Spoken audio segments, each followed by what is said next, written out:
Welcome back to It's Only Money with financial advisor Scott Brown with Edgewater Family Wealth and EdgewaterFamilyWealth.com. Good morning, Scott. Good morning, Tammy. Morning. Another beautiful Sunday. How are we doing, fellas? Well, living the dream, brother.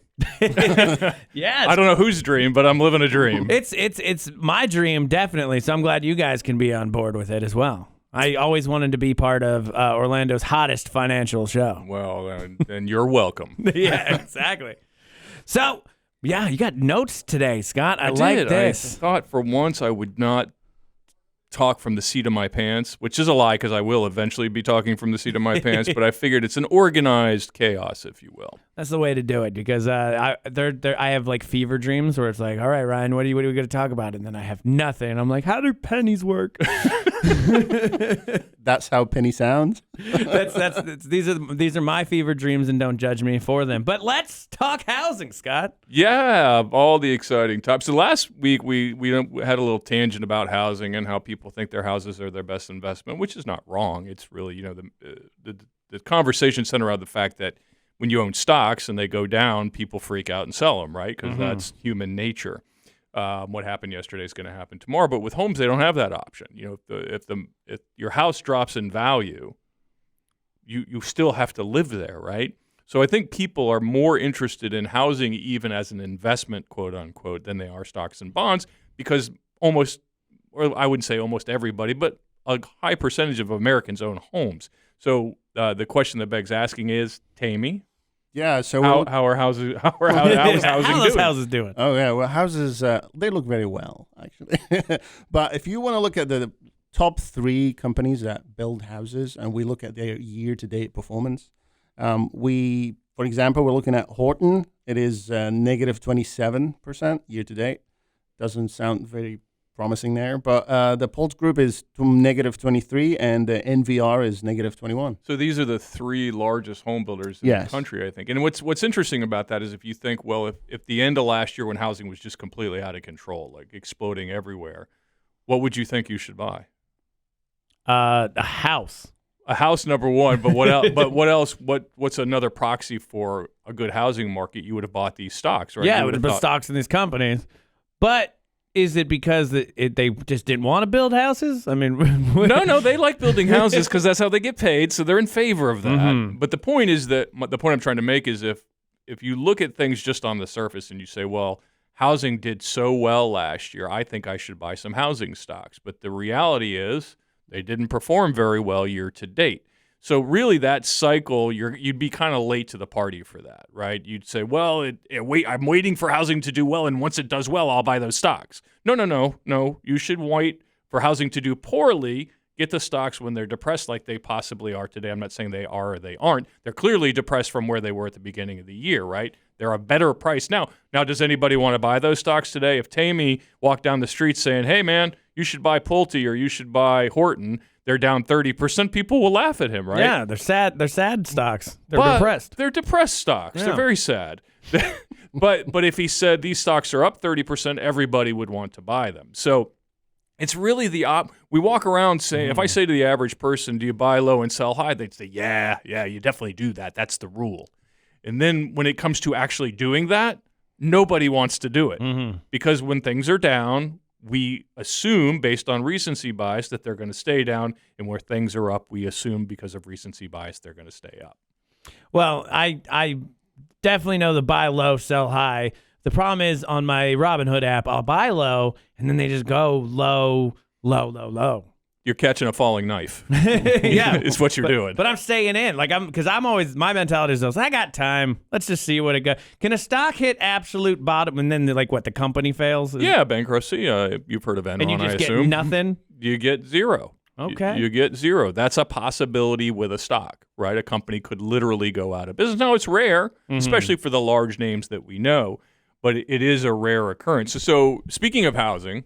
If you look over the last month or two, housing is actually, sales are down. Housing is starting to level off, fall off a little, which is natural. You come through a big swing up. Eventually, trees don't grow to the sky, so there's going to be a correction or a deviation back to the mean. And that's what's occurring in housing. The supply of new homes is up for the first time in a while. So real estate people were excited because there was low inventory and buyers were going crazy trying to buy homes all the time, bidding them up, sometimes paying cash, sometimes paying more than was being even asked, right? Oh, yeah. I went buying my house. That was the 8th place we put an offer on before we finally were able to get one, and people were just like paying cash out of nowhere and like way overvalued. Yep. Yeah, which was not uncommon and certainly not uncommon in Central Florida. But what we're seeing is inventories coming up. What we're also seeing is the median price of a new home sold in February was up, though, up 10.7%. And the average price of a new home sold was $511,000. Think about that. That's insane. And that is up 25% over last year. So a lot of people own homes. A lot of people are interested in the value of their homes. You hear people talk about it all the time.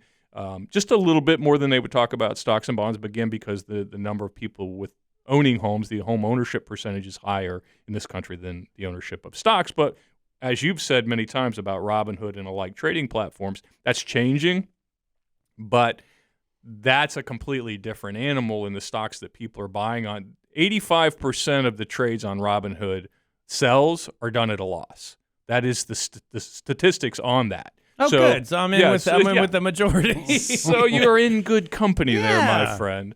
But it's not uncommon. Well, that's one of the weirder parts about that, and like having like a Robinhood and like people like me getting into stocks is people post online, and there's this thing just straight up known as loss porn, which is essentially people post how much they're losing as like a joke. Like, look, I lost my grandma's whole investment, and they'll post it online, and people will laugh because another guy will definitely be in the comments and go, "Oh, well, I didn't lose that much. I only lost 20,000, not 80,000." It is a weird trend on the internet, which is just insane, but I get it. Yeah, it is fascinating, but and the problem with that, as I see it, is not so much these losses, because the average account size on Robinhood's like a few $1,000s. Yes. It's not people with millions of dollars, which is good and bad. It's bad because most of them are young people. And the problem I have with it is not so much the experience. I think the good news is people are getting into equities and securities and thinking about it. The bad news is they're doing these really silly things in terms of what they're buying. And my fear is they're going to do it. They're going to get their behinds whooped. They're going to lose money, and they're never coming back in a practical way. In other words, they're going to say, well, this whole thing's rigged. It's all a scam.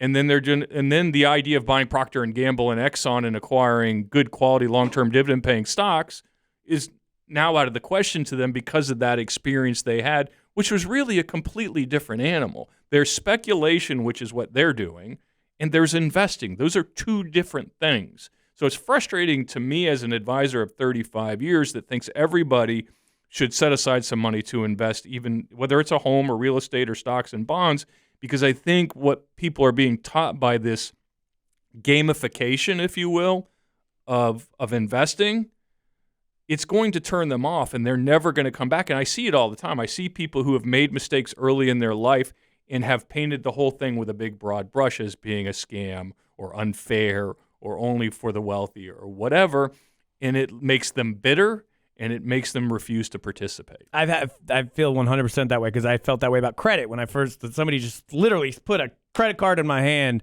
Day one, I turned 18 at the Altamont Mall. They're like, sign up. It was just a kiosk. And then after just destroying my credit, I just never used it again for like a decade. And I just learned to pay everything with cash. If I can't afford it, just buy it, until somebody talked to me about how they did their credit and like, not loopholes, but the ins and outs of it. And it just like a light bulb went off. Like, oh, I could have been doing this the whole time. Yeah, there's a legitimate way to do anything, right? And credit's a great example. I talked about it before. I got my first credit card at 18, and I went out and bought beer with it, and that was the end of it. I got a $500 limit, and 3 weeks later, I bought a lot of beers and made a lot of friends, and then it took me like 6 years to pay that $500 back. So that was a very expensive quarter beers that I bought those few days. Probably at like 29% interest. Yeah, it was insane. So that's bad, but leverage to buy a real asset, like taking out a mortgage for a home, that's backed by a real appreciating asset. So using the bank's money, if you will, to buy that asset that's appreciating at the same time. And by the way, you got to live somewhere, so you might as well do that rather than pay somebody else's mortgage for them, which is what you're doing with rent.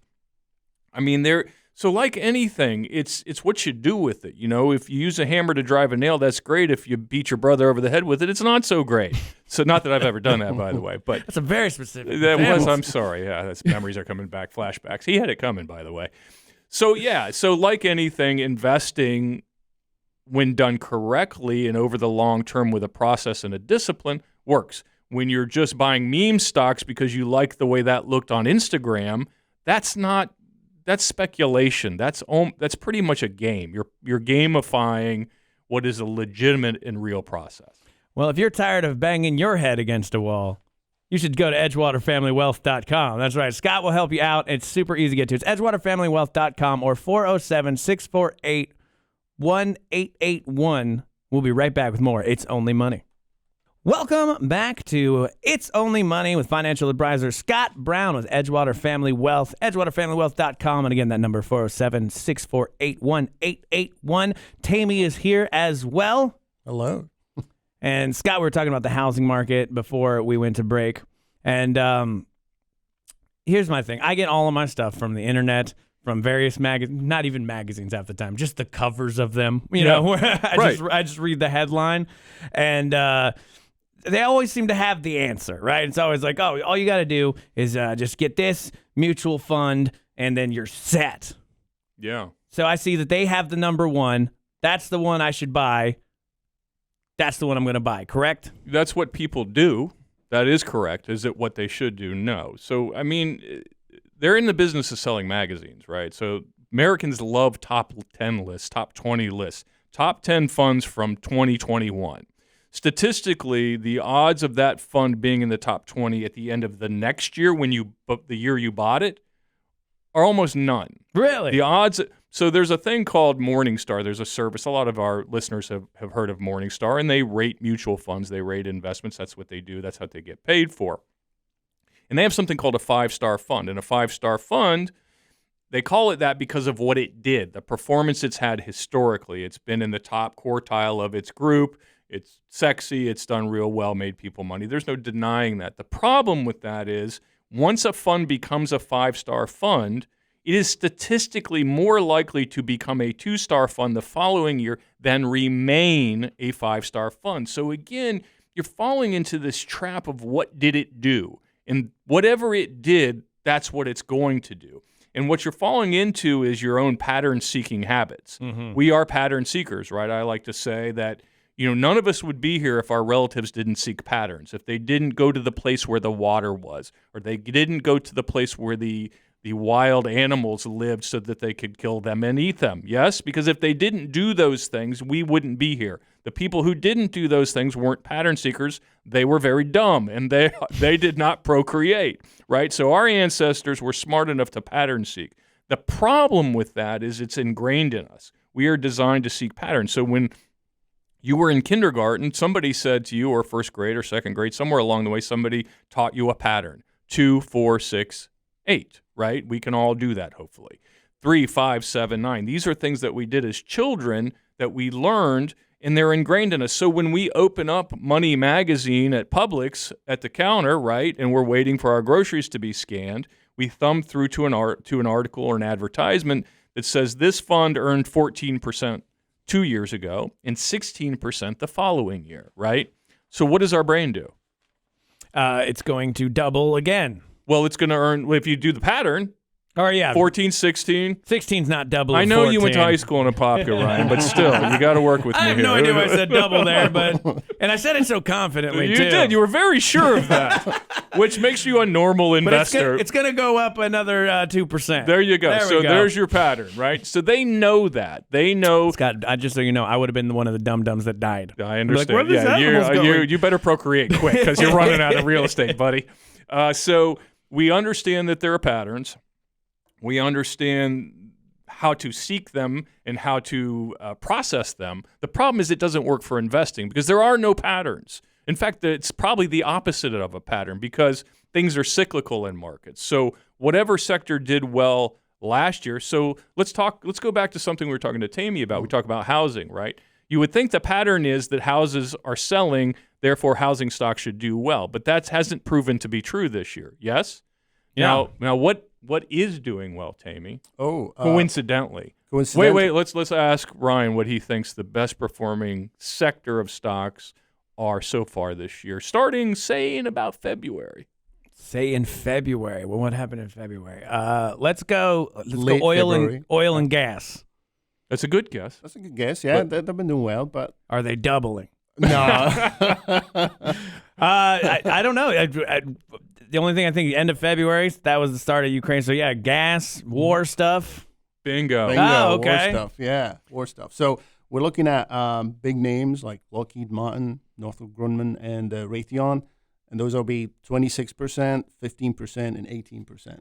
Year to date. So the things that destroy houses are doing well. Yeah. So see, there's some Interesting. symbiotic relationship there between destruction and creation. So proving the old adage that there's money in war, right? So, these stocks are doing well because of the crisis in Ukraine, which nobody predicted. So, people will spend a lot of time on research and sales and, they've got this new product and this is going to happen and that's going to happen. And then something completely out of left field that they couldn't even think of, an unknown, a black swan, if you will, occurs. Nobody predicted 9/11, right? Nobody predicted the Ukraine war. Really, No one predicted Will Smith slapping Kid Rock. and that's Chris Rock. really what nobody predicted, Yeah. especially Chris Rock. He did not predict that. So my point is that we are pattern seekers and that the people who sell packaged investment products, mutual funds, annuities, and all they're not nefarious. They're just capitalists. But they know what you're going to react to. They know what your frontal cortex, your reflexive brain, which is the front part of you and the most developed part of our brains, because we haven't gotten to the point where our reflective brains have grown to that point. Hopefully someday they will, and then we won't have wars anymore. But the fronts of our brain are reactive, and that's the part of our brain that's lighting up when we think we've discovered a pattern, right? Bitcoin did this yesterday, and Bitcoin did that last year. I have figured out the pattern. The problem is there is no pattern. Well, that's super frustrating. Yeah, you're welcome. You're welcome, America. But even what you said, the market is cyclical. Is that not itself a pattern? Yes and no. It can be. So I think when you look at, and this kind of goes back to people trying to find bottoms, right? They say, well, this is the bottom. The market's down 7%. I think this is the bottom. Or no, I don't want to buy yet. I don't think this is the bottom. I think the bottom's 11% or 13%. How they think that, how they've come to that conclusion, I have no idea, and neither do they. But they just know they're just not quite ready. And this comes back to my point, is perfect is the enemy of good here. If you say the market's down 5%, I've got a little cash I'd like to put to work, then put it to work, right? Because if you're saying to yourself, well, I'll wait till it goes down 7% or 9%, what makes you think that's going to happen? I'm not saying it won't happen, but you do know for a fact it's down 5%.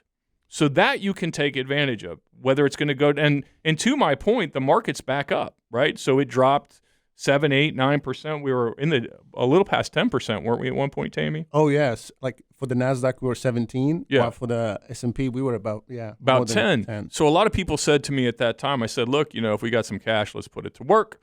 I don't know, Scott, man. I think this is going to go down 20, 30. I'm going to wait. Well, that was 6 or 7% ago. Back up. So people are getting their own way because they think they can make more money, but they end up missing the whole boat altogether. Well, it all goes back to the same emotional, reflective frontal cortex reaction. It's our dumb brains every time. It's our reptilian brains get in the way, because why do they think the market's going to keep going down? Because they want it to. Well, not so much that, although that's part of it, but they think, we can talk about that, but the reason they think it's going to go down is because it just went down.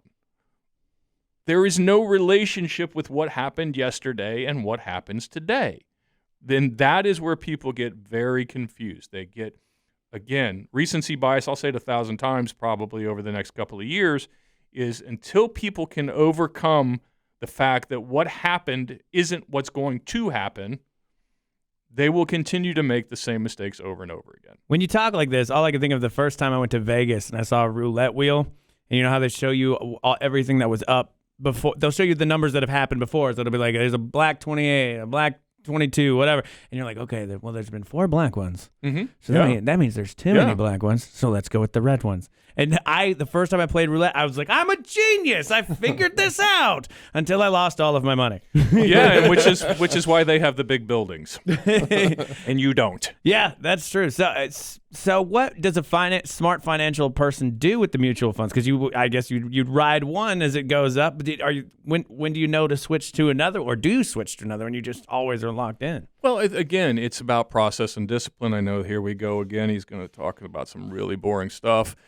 So, everybody go get a cup of coffee or whatever you're doing this morning. But it's about process and discipline. So if you own mutual funds or you own ETFs or you own stocks, I don't care what it is, you have some, you should have, although most people probably haven't, sat down and said, these are my goals for the long term. Historically, and I'm not talking about yesterday, I'm talking about 50, 60, 70, 80, 100 years of market research and performance tells me I can earn 6 or 7% with this mix, or I can earn 8 or 9%. And you won't earn exactly that, but we know historically that's where we're at long term. So you're going to build a mixture of mutual funds that own things that provide you safety and downside risk and reduce your volatility to the point you're comfortable, but get you over a 20 or 30-year period to the number you want. And you don't get there by jumping around and chasing things.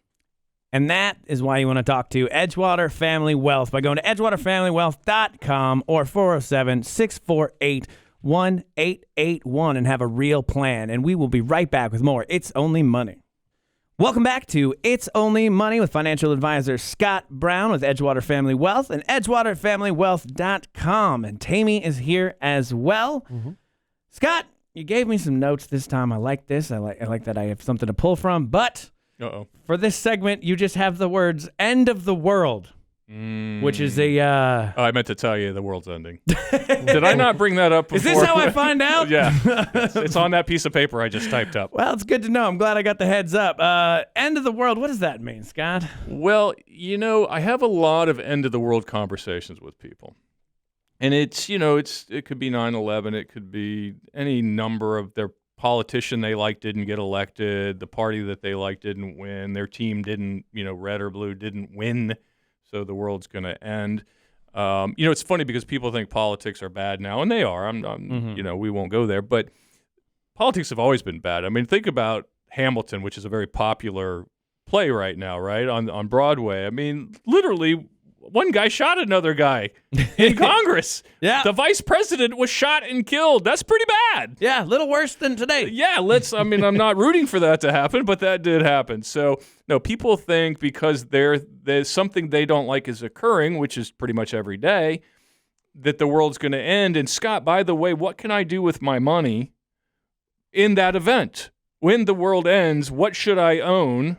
This is the hilarity of the conversation. Yeah, a little bit of irony in here. There's going to be a mushroom cloud, and I would like to know what I should own. And what I've said before, and I will continue to say, is let me give you this scenario. Exxon, AT&T, DuPont, Procter & Gamble, Microsoft, Apple, Coke, PepsiCo, Caterpillar, all of these major, IBM, all go out of business. Amazon, all out of business. They're all bankrupt. They're all out of business. There's big zeros, assuming a stock market would exist, which it wouldn't. You think there's a scenario where all of these companies go out of business and we're not fighting over apples in the street? Because that's not reality. Reality is it's Road Warrior at that point. Mm-hmm. We're all getting these cool cars with the mangy dog and our shotguns, and that's what the world looks like. So the idea that you're preparing a portfolio for that is ludicrous, number one. So you have to go the other way. You have to assume that the world's not going to end. Because if it does, that takes care of itself. Yeah. Right? So let's play the statistical, the stats that are in our favor, which is the world's not going to end. And let's pretend that these companies are all going to go down and have bad days, but they're coming back. We're still going to drink Coke. We're still going to eat cornflakes. We're still going to brush our teeth. We're still going to drive cars. All of those things are still going to pretty much happen. So my point is, if you're having that end of the world bunker discussion with your financial advisor, if they're looking at you funny, it's with good reason, because there is no portfolio that Scott Brown can build where the mushroom cloud goes off and the troops are rolling and things are going on, and they go, no, leave him alone. Ryan's good because Scott Brown built that portfolio for him. Don't He's throw got him. that AMC stock. It'll be fine. Yeah, it'll be fine. He's got Robin Hood, man. It's all good. So no, that's not a thing. No, because you'd be using your stocks to make a fire to live at that point, right? Yeah, and the other hilarious thing people say is gold, which is, gold's doing well right now because gold's kind of a trade that does well when markets are misbehaving. But it's just a trade. And people say, well, I'll have gold. I'll say that's great. Have you ever seen Pale Rider with Clint Eastwood where the guy finds the big nugget of gold and he's walking through the middle of town drinking his booze, and the 4 guys walk up with guns and make him dance, shooting his feet, shoot his gold in half and shoot him in the head and take the gold? I mean, the currency is going to be gunpowder and bullets. If we come to that point, it's not like there's some orderly thing where you walk through town with your gold paying for milk and goods and nobody bothers you at the end of the world, right? So these are silly conversations that people have with one another and with me sometimes. And unfortunately, this is the best way I can bring home the point that let's prepare for the best outcome or a good outcome. Let's not spend a lot of time on the end of the world. Yeah, it's more like there's going to be downtimes. There's never not going to be a downtime, from what I understand, from what you've talked about. Like where you got to play it slow and smart in the lame way, and but there's it's always going to go down. The lame way. Let's call it that. The lame way. Scott's way, which is the correct way, but it doesn't involve me buying meme stocks. So that's if the whole world falls apart. That's the whole world falling apart, right. And there's no financial portfolio that you can build for that. No, let's all have a drink and say goodbye. But you can definitely build one for there's going to be rough spots, and just history has proven that there always will be just little bumps here and there, and you prepare from that on. Is that what you're trying to convey? That is what I'm trying to get. So it's capitalism. Capitalism is messy, right? We think capitalism is the system which so far to date has been the best system we've come up with for distributing wealth. There's some issues today with it that maybe it's not pure free market capitalism that we have around here, and we're trying to figure that part out, right? And it's natural for any system as it gets older to struggle, and democracies are messy. We're proving that. But they're still effective. They're just effective in spurts. So when we all get mad and then there's some political activity and then there's a war and then this happens and that happens and things go down and they struggle and the economy struggles, we have a recession or a depression, interest rates go up, inflation's a problem. These are all things, but they're all components of this thing we call capitalism, right? So if we do it right, it works really, really well. But even if we do it right, it struggles from time to time. And that's true of a company, right? You look at a company like Apple. Apple's a great example. Steve Jobs built Apple and it was going great and things were going wonderful, and then they weren't. And then the company struggled and he got fired and bad stuff happened. And then everybody said, Apple sucks, so I'm not buying it. And those Macs look weird. And what is that? And, they don't understand the interface and yada, yada, yada. And then they hired Steve Jobs back, and now Apple's the greatest company that ever was. So my point is, here we go. We're going to call this Scott's Lane process. I'm going to have to copyright that, by the way. Scott's Lane process is discipline. You have to have process, and you have to have discipline to understand. If you're buying Tesla, and I'm not suggesting you should or should not buy Tesla, you're not buying it because it's a good buy right now, right? No, it's sexy. It's sexy, and what you're buying is Elon Musk and the vision that this half crazy dude has for changing the world and landing on Mars and building tunnels and all kinds of weird stuff. Now, the fact of the matter is he doesn't sell near as many cars as Ford, and his company's worth twice what Ford is or something. It's insane. So when you look at that fundamentally, you say that doesn't make any sense. But if you say, I'm not buying the stock because its earnings are better than another stock, I'm buying the stock much for the same reason I would have bought Apple, for the man and the mission, right? So that's a thoughtful way to think about something. Again, I'm not advocating for buying Tesla, but I'm trying to make a point is when you purchase something, you're purchasing the company. Think of it like Warren Buffett would. Warren Buffett doesn't buy stocks. He buys ownership in companies. And if you believe in Microsoft or you believe in Apple or you believe in Procter & Gamble or you say people are always going to brush their teeth, hopefully, so I'm gonna buy a company. They do in this office. Well, yeah. Well, I've been meaning to talk to a couple of you, but the reality is that's what you're buying. You're buying a company. You're not buying a stock. And if you view it that way, you would not have bought AMC. You would not have bought GameStop because those are crappy companies. Those are companies that are going to likely go out of business. But you bought them because it sounded sexy, because everybody else was buying it, because Robinhood wanted you to buy it. So, I mean, it comes back to blocking and tackling. It comes back to being thoughtful. It comes back to taking as much of your reflective brain out of the situation. So whenever you buy something, you're getting ready to buy something, right before you push the button, stop and think, why am I doing this? Now, when you say it's your reflexive brain doing all that's making the mistake, when I go to a financial advisor like you, is that what you're taking out from me? I still have a level of control? You do have, I mean, the control is it's your money. It's, as an advisor, we never lose sight of whose money it is. But, you asked me last week if I've ever had awkward conversations. The only time I have awkward conversations is when I believe a client is getting ready to do something detrimental to their cause. If they've come in and they've said, I'm trying to accomplish this, and I need to retire in 7 years, and I save this much money, and this is what I have invested. And then they call me up one day and say, I want to buy AMC. I want to put it all in AMC. Right? Which, stop calling me Ryan. But if they do that, then I'm gonna say, look, you need to fire me because I'm not doing that. Right? That's what a good advisor would say is, you can do that, but it ain't gonna be on my watch. Right? And to be fair, it doesn't happen much. People who hire advisors are typically thoughtful people. They like the camaraderie, they like the teamwork, they like the process, and they usually commit to it. But sometimes it can get awkward. Well, if you want to get awkward with Scott, that number is 407-648-1881 with Edgewater Family Wealth and EdgewaterFamilyWealth.com. We'll be right back with our final segment of It's Only Money. And welcome back to It's Only Money with financial advisor Scott Brown with EdgewaterFamilyWealth.com. And Tammy is here as well. You can get them at 407-648-1881. And from the last segment, it seems like, Scott, that human behavior seems to affect the market more than anything. Not hard numbers, not facts, just pure human emotion and behavior. Yeah, I mean, the numbers kind of take care of themselves. Our economy grows. We become more productive, hopefully, as a people and as industrialists or whatever our chosen profession.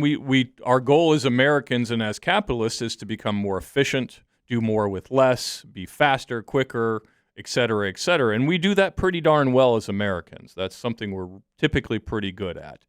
But so the point being is that stocks are going to take care of themselves. Companies are going to get better. They're going to die, right? If a company, Kodak is a classic example, right? They dominated photography for years, and somebody said, this whole thing's going digital. They're like, that's stupid. We're not doing that. And now they're gone, right? Mm-hmm. So companies either adapt and get better and more productive, or we get rid of them. It's creative destruction from your old economics textbook, right? So that's what happens. So my point is, you don't have to worry about the S&P 500 or the Dow. Those stocks are going to grow over time. Are they going to go down in between? Yes, they are. We've said that a million times. But over time, anytime you're a long-term period, 10, 20, whatever years, it's kind of hard to lose money historically in those indexes. Where people make the mistakes, and goes back to, I've quoted this Dalbar study many times. Every year there's a company that does a study called Dalbar, and they compare returns of individuals, you and I, to institutions like Harvard's endowment or a pension plan in California or something like that. And the statistics are staggering. Individual investors underperform their institutional counterparts by like 2x. Like they're up 3 or 4% on average, and the institutions are up 7 or 8%. So they're getting their behinds whipped. And the question that begs asking is why? And it's all behavioral, because institutions go into a conversation to design a process like this. Hey, we have this much money in a bucket. We expect to take in this much money. We need to spend money on these things. And whenever I talk to a client, I talk to them about building an endowment. What is your endowment? You have this much money, you're going to save this much money, and when you retire, you're going to do these things. So when Harvard or Yale or MIT or whoever has this conversation, what they say to each other is, we've got to build buildings, we've got to pay teachers, we've got to fund scholarships, we've got to send the football team to wherever, and that costs this. Whatever this X is, we work backwards off that to say we need to earn a return that allows us to do that. And if that returns 6% or 7% or 8% or whatever it is, they build a portfolio for that purpose. And then they stick with it. They see it through. They've done the research. They know historically these things work. Maybe that year it doesn't work so great, but over time it will work. The average person, on the other hand, says, I got 10 grand. I want it to be 20. Yeah. Tomorrow. Yeah, that sounds right. correct. And then they put their 10 grand in AMC and it turns into 5 and then they sell it. Right. So I'm not saying that happened to anybody in this room. I'm just saying that that's a thing. So that and 7 grand. That's what, damn it. So, again, the point being that the average investor does not have a process. They do not have a discipline. All they have is their reflexive brain. And that is what they lean into most of the time. It's why your relatives can't get along at Thanksgiving, is their reflexive, reactive, reptilian brain. Well, it's just with the stock market, especially when it's become appified and gamified in the way it has, it feels like, especially with like something like AMC, it feels like now I'm not so much investing, but I've bought a lottery ticket, right? Yes. And now my AMC stock that I bought at, $7 went up to 17, and I'm like, genius. I'm a genius. But then I find out that's not the normal thing by any means. When's the last time you went to the movies? At least 3 years. That's what I thought. So you think that's a viable business? Well, then you get in your head if you're like, well, look, now they've got all this money, they're going to change their business model, and that's going to produce something. I don't know. Now the stock's $17, everybody's going to the movies all of a sudden, right? Yeah, so it does, obviously, we can convince ourselves of anything, right? Yeah. I made this decision, clearly I'm a genius. So, I don't know about you, but I got friends that go to Vegas every year. I'm not a Vegas guy, I don't really get it, but people go. And I have 3 or 4 friends who've never lost money in Vegas, ever. At least that's what they say. Yeah, I'm going to say you have friends who are liars. Yeah, exactly. And they're lying to themselves. Mm-hmm. Like, Scott, I won again. It's like the one guy, it's always $700. He always wins $700. I don't care if he went with $100 grand, he won $700. If he went with $700, he won $700. So we can convince ourselves of anything. And we often do. We have to rationalize to kind of get through life. Like, life's kind of tough sometimes. And you got like, there's a silver lining here somewhere. So we're good at that. But with your money, it just doesn't work very well. Well, every time, Scott, I don't know if you've seen the new $50 scratch-offs that they have here in Florida. Yeah, those are awesome. But I go to the gas station, I'm like, that's today. That's mine. Whatever. It's like some crazy number that's on there of what you win. But then I would have to spend $50. Yeah. Probably just to lose it, because the odds are still like 1 in 4 or 1 in 3. I remember hearing a story about somebody who came into a bunch of money, so they bought scratch-offs, right? They bought like $100,000 in scratch-offs, and they won exactly $25,000 total, because those are your odds generally, and it's those weird outlier tickets that make the difference. So the good news is your odds are 1 in 292 million at winning the Powerball. So, I call it the dumb tax if you want to give your money away. It's not, politicians love the lottery because it's easy, right? It's a cheat for them. They can't balance their budgets, so let's bring in some gambling, let's sell lottery tickets. And the problem with that cheat, in my opinion, is that it disproportionately affects people who don't have the means to do it, because we know that 50% of lottery tickets in the state of Florida are bought by 5% of the population. What? And that 5% of the population, because they buy lots of tickets, are the folks who can least afford it. So, you don't see a rich guy standing in line at 7-Eleven with the birth dates of all of his kids trying to buy lottery tickets, right? And that's never seen that. Now that I'm thinking about that, yeah. That's also the hilarity of the whole thing, right? Is people stand there, you ever see the woman, she's got the plastic bag, the baggie, and she's got all of her dates and fancy special numbers that have never won anything, and then she gets on her bicycle and rides back to her, what I would assume is not a particularly nice existence. And that's because that preys on those people. That is my personal opinion, is that the lottery preys on people that it shouldn't, by and large. But now we were talking about the mutual funds earlier, and them showing you like how good that one did before. Wouldn't that be a level of that too, though? Isn't that like the lottery ticket, same mentality? But there's just better odds when it I shouldn't say odds, I suppose. But no, that's right. I think that's right. There's just better odds in that than going to a lottery ticket, hands down, correct? Well, so this is where we get back to the investing and speculation conversation, right? If you're investing, your odds are really good.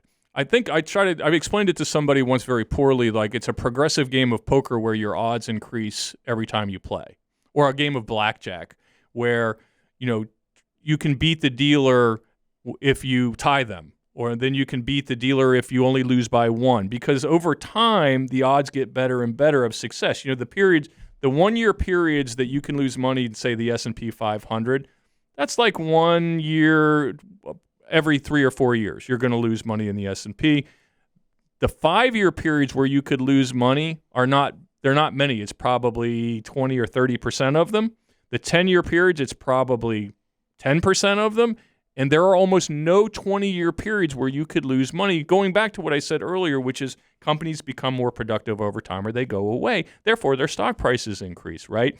So if you do it in the short term and you gamify it like Robinhood has done, then yes, you are buying kind of a lottery ticket sort of mentality, a gambling mentality. That is what you're doing. But if you sit down and have a process and a discipline and there are tax implications and you want to produce this much in dividends and you want to retire in 17 years and you're going to save this much, that's different. That's investing. That's a process. That's a discipline. So, yes, to answer your question, yes, it is kind of like a lottery when you buy AMC or you bought GameStop or even you buy any stock that you're day trading. Day trading is a bit of a game as well. And, you know, I don't know one person. I don't know if you do. I've been doing this 35 years. I don't know a single person who can make a living day trading. Yeah, I know people who've made it for short periods of time. But why? Because of a bull market. Yeah. Right. They confuse a bull market with their own brilliance. Eventually, when the market turns, like it has, those people all scatter and disappear, and you'll see a reduction in the ads for those platforms for a few years.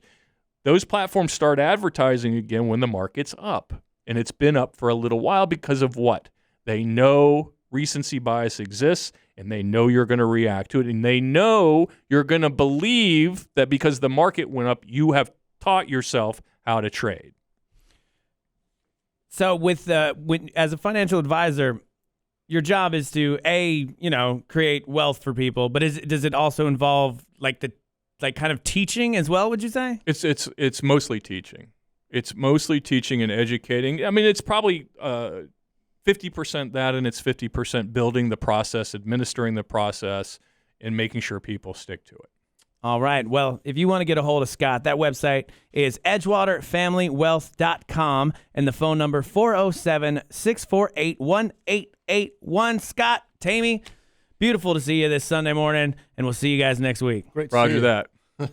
This has been It's Only Money on Real Radio 104.1. Yeah, and clearly people are rich, right? Or wealthy. You don't have to be rich. I like the term wealthy better. I mean, to rich reminds me of like the Monopoly guy or something. But, you know, there are people, there are regular people. Now that guy I trust. Yeah, See, the problem, Scott, you don't have a monocle. Monocle is, now, if you give me a guy with a monocle, I mean, like, I'm all in. What was his financial advice? He said buy Park Place? Where is that? Where is that? I can't find it. Tune in to It's Only Money with Scott Brown from Edgewater Family Wealth, Sunday mornings at 7 on Real Radio 104.1. Raymond James Financial Services, Inc., member FINRA SIPC. Edgewater Family Wealth is not a broker-dealer, is independent of RJFS.